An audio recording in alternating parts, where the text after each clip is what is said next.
Após aquela visão da morte do Papa e de todos aqueles que o seguiam, bispos, padres, religiosos, religiosas, leigos, o que acontece?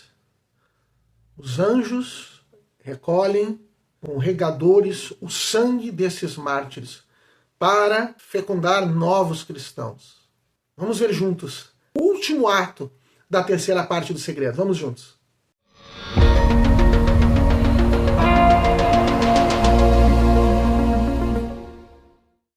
Olá, paz de Jesus, que bênção estar novamente juntos, Deus abençoe a todos.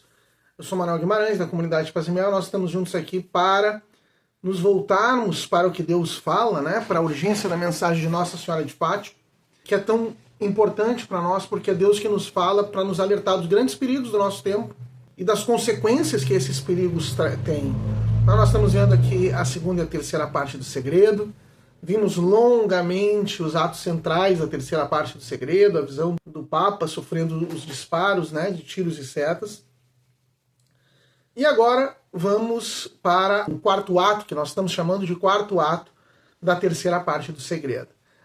O que é esse quarto ato? Como nós começamos, né, nós fizemos referência ao primeiro ato, que é aquela imagem que acima da terra, né, o anjo com a espada flamejante apontando para a terra e disparando raios de fogo para a terra, mas ao lado do anjo estava Nossa Senhora, e da mão de Nossa Senhora sai um raio de luz que apaga essas chamas, em contato com essas chamas, apaga as chamas. O anjo diz penitência, penitência, penitência.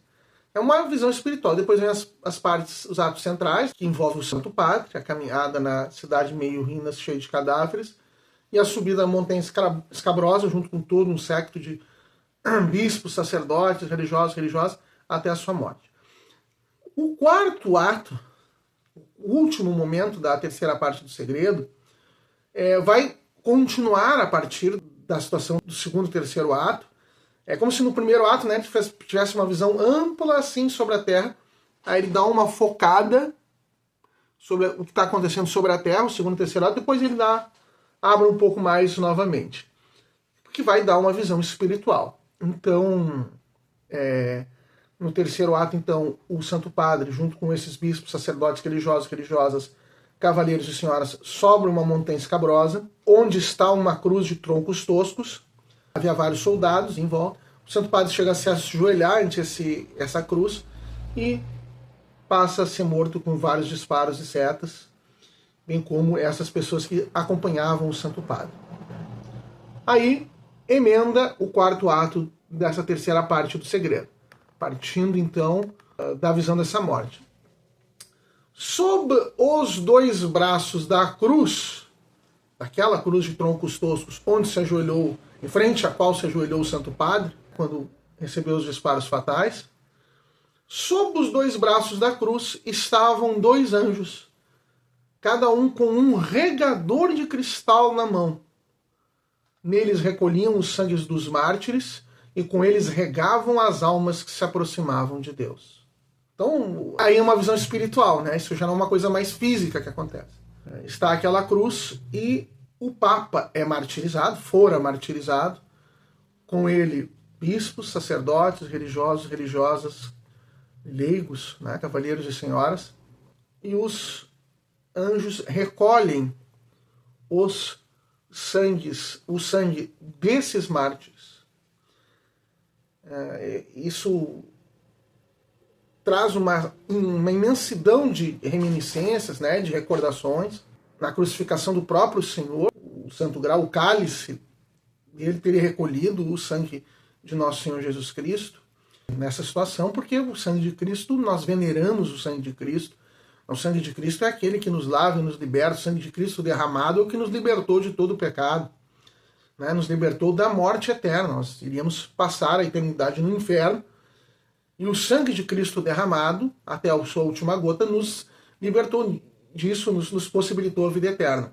Também o sangue dos mártires tem um significado profundo, porque os mártires dão a vida por Cristo. O que o Senhor fez por nós, o Senhor deu a vida por nós, os mártires dão a vida por ele, né? Uma retribuição que se dá pela exigência da situação, né? Um mártir não é um mártir porque eu quero ser mártir, não. A situação tem que exigir. Nos primeiros cristãos, quando se narra, muitos dos primeiros cristãos foram mártires, quase todos os apóstolos. Os primeiros papas, a maioria foi martirizado, foi morto pela fé, né? Geralmente se convidava para apostatarem, para renunciarem à fé em Jesus Cristo, para, por exemplo, adorarem César.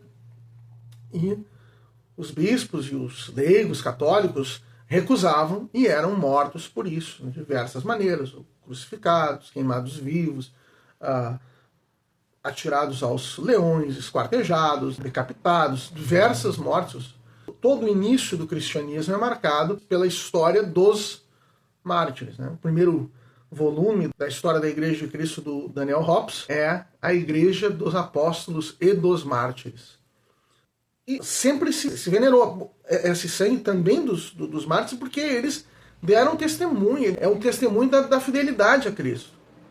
Tertuliano, que foi um grande pensador cristão dos primeiros séculos, disse uma frase que passou a ser adotada pela Igreja. A Igreja adotou como verdade: o sangue de mártires é semente de novos cristãos, porque o martírio ele era imposto aos cristãos no sentido de se exterminar o cristianismo, no sentido de se exterminar uma fé que não divinizava o próprio César, o que é muito peculiar, porque os romanos, a cada povo que eles conquistavam, eles não pediam para que aqueles povos conquistados renunciassem aos seus deuses. Eles apenas pediam para que se considerasse também os deuses romanos como deuses e também César como um deus. Aí então, se tinha o panteão dos deuses, esse panteão aumentava de acordo com os povos conquistados. Para o cristianismo isso não funcionava. Só Deus é Deus. Não existem outros deuses, não existem vários deuses, e nem é um homem como César Deus. Então havia essa colidência bastante frontal, e que levava ao martírio também, várias circunstâncias que levavam ao martírio. E se queria então erradicar essa fé que rejeitava a autoridade de César como Deus também, né, como supra-humana. Mas isso não dava certo. Em que pese essa tremenda violência das perseguições, o cristianismo crescia sob o Império Romano. Crescia e crescia. Então, Tertuliano diz isso: o sangue de mártir é semente de novos cristãos. Se martiriza para se exterminar os cristãos, mas este sangue dos mártires fecunda a terra e ele vai gerar novos cristãos. Aqui também, na imagem final da terceira parte do segredo, há esses mártires. O Papa morto, os bispos, os sacerdotes, os religiosos, os leigos mortos. São mortos violentamente, são mortos pela fé. E os anjos recolhem o seu sangue para regar as almas dos fiéis que se aproximam de Deus. Ou seja, a partir do testemunho dessa entrega de vida do Santo Padre e desses que estão com ele, o seu sangue gera frutos. O seu sangue fará aproximarem-se outros de Deus, da Igreja, e eles serão alimentados, fortalecidos pelo sangue desses mártires. Esse sangue derramado sobre a terra fecundará os novos cristãos. De certa maneira, é muito parecido com o fim da segunda parte do segredo. Nós falamos bastante da relação entre a segunda e a terceira parte do segredo. A segunda parte termina com: no fim, o meu imaculado coração triunfará, a Rússia será consagrada ao meu imaculado coração, o Santo Padre consagrará a Rússia, ela se converterá e terão um tempo de paz. Então é um tempo de paz, um tempo de bem, que se passou a chamar então do tempo do triunfo da Santíssima Virgem.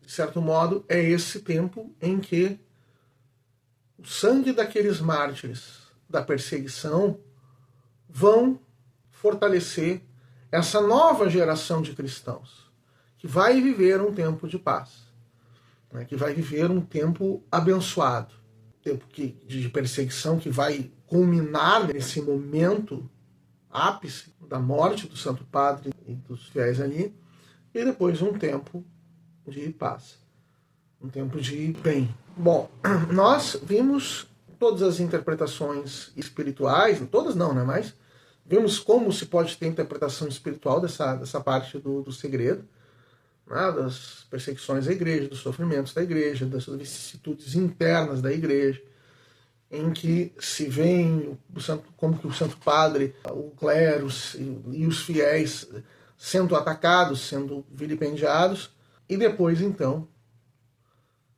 essa igreja terá um tempo de paz, um tempo de prosperidade, de ser alimentado pelo fruto desses sofrimentos, desses tempos de sofrimento que vão acontecer. Quando os primeiros cristãos eram martirizados e se narrava a vida dos cristãos, na biografia, se dizia, quando se falava do martírio, foi coroado com o martírio no ano tal, na circunstância tal. Então, o martírio era como a coroa, o fechamento máximo da vida daquele fiel, que se manteve fiel até o fim. Que vai ser, na maioria dos casos, santificado, né? Vai ser canonizado, é um santo, morreu pela fé cristã. Este exemplo de entrega, ele é um exemplo de santidade, ele é um exemplo de fidelidade, de não tergiversar, de não tentar enganar e se enganar. De certa forma, o que nós vemos no final do século XX e nesse nosso início do século XXI é, em tantos ataques como nós já vimos à igreja, mas ao mesmo tempo que se ataca a igreja, se diz que a igreja precisa dialogar, precisa estar aberta ao mundo, às suas coisas, a coisas diferentes. Então, de um lado, se pede para que a igreja renuncie a muitas coisas que ela é e crê, e ao mesmo tempo se bate nela e se pede para que ela seja tolerante. E a igreja, na segunda metade do século XX e início do século XXI, a sua postura majoritariamente tem sido nesse sentido de se manter aberta, de se manter aberta ao diálogo, de querer conversar. Claro que não renunciando à verdade, mas, bom, querem dialogar, nós nos colocamos aqui para dialogar, vamos conversar e tal. Mas daí quando nesse diálogo não se cede à verdade, aí então se trata como se a igreja não estivesse dialogando. Mas esta conduta e essa situação da imagem desse final da terceira parte do segredo é uma imagem que esgotou-se, chamados a diálogo, não. É a morte, é o ataque até a morte. E a fidelidade até a morte. Tão chamados que somos a estar abertos ao diferente, num determinado momento, Deus pode nos perguntar, mas tu vais continuar crendo? Tu vais continuar crendo no espiritual? Tu vais continuar crendo em mim, em Deus? Vais continuar crendo na vida eterna, nos itens do nosso credo? A ressurreição da carne, que o Senhor Jesus veio, se encarnou, ele era Deus de Deus, luz da luz, Deus verdadeiro de Deus verdadeiro, que se encarna, assume a nossa carne, a nossa humanidade, e nela assume todo o pecado da humanidade, todos os tempos, e morre sofrendo a morte, que é a consequência última de todo o pecado, e vence a morte, e nos dá a possibilidade da eternidade, então ressuscita verdadeiramente dos mortos, e haverá a ressurreição da carne, há o juízo, que nós vamos ser julgados, nós cremos nisso, no final. Não tem um diálogo no sentido de dizer, mas não é. Não, ou é ou não é. Ou nós cremos ou nós não cremos. E viver até a última consequência daquilo que nós cremos. O que essa imagem mostra é que em algum momento das nossas vidas e da vida de todos, nós temos que nos posicionar diante de Deus. Nós queremos ser fiéis a Ele ou não. E se nós somos, essa nossa fidelidade é frutuosa, é recompensada com bens para a igreja. É uma visão espiritual, ela tem todo esse sentido espiritual para todos. Pode ter no sentido físico em algum momento, nós não sabemos, pode ter o cumprimento, aquela coisa se atender os pedidos, talvez não precise acontecer isso, né? Como não precisaria acontecer a Segunda Guerra Mundial, enfim. Mas está aí. O nosso chamado a estarmos ao lado desse Papa, que morre com a sua fé, que morre fiel, que morre vulnerável, se colocando diante daqueles que vão ser os seus algozes, mas fiel à verdade. Esse é o exemplo para nós, porque o nosso objetivo não é um triunfo humano, não é uma glória mundana, Não é o ficar bem neste mundo, não. Nosso objetivo é a eternidade. Então, para lá nós rumamos, e que esta imagem da terceira parte do segredo, desse final, da terceira parte do segredo, nos leve à reflexão e à renovação da nossa fidelidade ao Senhor. Que a Santíssima Virgem nos ajude, nos auxilie, nos erga, nos proteja, interceda por nós sempre. Se você gostou do conteúdo, curta, compartilhe, divulgue, se inscreva no canal, comente. Aqui nós encerramos a interpretação propriamente da terceira parte do segredo e nós vamos passar a falar um pouquinho, rapidamente, sobre a polêmica. Existia uma parte oculta da terceira parte do segredo? O que teria mais? Teria algo mais? Bom, isso aí nós vamos ver no próximo vídeo, a partir dele, quanto for necessário. Deus abençoe a todos e até a próxima.